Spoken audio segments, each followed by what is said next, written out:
सनातन को लेके आगे बढ़ी थी। अभी हाल ही में प्रयागराज में माघ मेला के तहत एक संत पे हमला हुआ है, जो चोटी पकड़ के खड़ा है, तो उस मुद्दे को आप कैसे देखते हैं? देखिए, सनातन पे हमला तो शुरू से हो रहा है।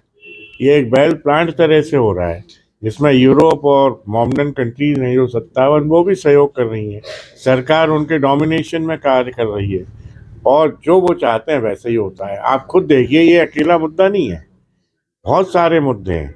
आप पहले मध्य प्रदेश से देखिए, संतोष वर्मा का मुद्दा, उसे प्रमोट कर रही है सरकार। 18 जनवरी को सहमति देके शासन ने वहां पे उनका आंदोलन कराया संतोष वर्मा के फेवर में। ऐसा एक शासन सत्ता को शोभा नहीं देता, ये सवर्णों के विरुद्ध है। दूसरा देखिए आप, और आगे बढ़े, फूल सिंह बरैया, क्या कार्रवाई की सरकार ने उनके विरुद्ध? कोई कार्रवाई नहीं। कांग्रेस ने उसको अपने दल से पृथक किया, नहीं किया। विधायक की उसकी निरस्त हुई, नहीं हुई। आपराधिक मुकदमा दर्ज हुआ, नहीं हुआ। वो भी एक हमारे आध्यात्म सनातन से जुड़ी बात है। अब आप नंबर 3 पे देख लें, हमारे आरएसएस के मोहन भागवत जी, वो देवी देवताओं की जात बिरादरियां निर्धारित कर रहे हैं। परशुराम जी को वो कहते हैं ये बाढ़ई हैं, हनुमान जी को कहते हैं ये शूद्र हैं। और आगे चलेंगे तो अब नए तैयार हो गए पीएम मोदी जी। पीएम मोदी कहते हैं भगवान तो मेरे अधीन है। पहले वो राम को उंगली पकड़ के मंदिर में बिठाते हैं, उसके पश्चात वो पतंग की डोर से हनुमान जी को उड़ाते हैं। ये तो हमारे यहाँ का सनातन है।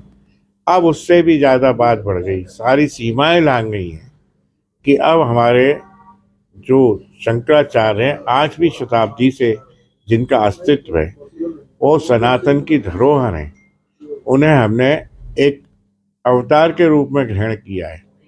और उनका इतना अपमान जो आज तक नहीं हुआ कि उनके भक्तों की, उनके छोटे छोटे बटकों की, साथ में जो और उनके शिष्य थे उनके साथ स्वयं शंकराचार्य के साथ जो अभद्रता की गई, गालियां दी गई, चोटियां पकड़ के खींची गई, उनको रोका गया स्नान करने से, ये सनातन का ही पतन किया जा रहा है।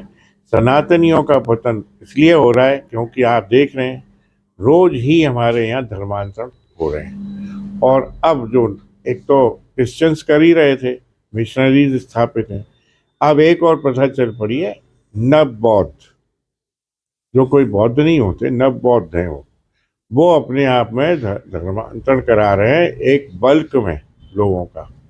और उसमें यही कस्में खाई जाती हैं, यही शपथ ली जाती है कि हम सनातन नहीं मानते, ब्रह्मा विष्णु नहीं, महेश नहीं मानते, गालियां दी जाती। इसको सरकार पूर्ण रूप से सहन कर रही है, कोई मुकदमा दर्ज नहीं करती, आपराधिक कोई कार्रवाई नहीं करती, स्वयं परमिशन दे दे के स्टेज बना के ये प्रोग्राम करवा रही है। तो इस तरह से मेरा कहना है कि सरकारें पूर्णतः सवर्ण विरोधी हो गई हैं, सनातन की विरोधी हो गई हैं। इतना अहम एक सीएम में ठीक नहीं है। अगर चलो त्रुटिवश हो गया, क्षमा मांगने में क्या दिक्कत है? क्षमा मांगो ना। हमारा सनातन तो इतना बड़ा हृदय है कि क्षमा भी करता है, लेकिन नहीं, उसके बाद और उन्हें कालनेमी की भी उपाधि दे दी गई। तो सनातन का पतन तो हमेशा हो रहा है, 78 सालों से हो रहा है। और अगर इसी तरह से हम लोगों ने सहन किया और बटोगे और कटोगे की राजनीति पर चलते रहे तो निश्चित ही सनातन का पतन हो जाएगा, सनातन धाराशाही हो जाएगा। इसलिए सनातनी जितने हैं, जितने सवर्ण हैं, कृपया, ऐसा समय है इस समय, सभी लोग एकमत हों, यूनाइटेड हों और इन चीज़ों का जो गलत अनैतिक कार्य हो रहे हैं उनका विरोध करें। यही मेरी सबसे अपील है।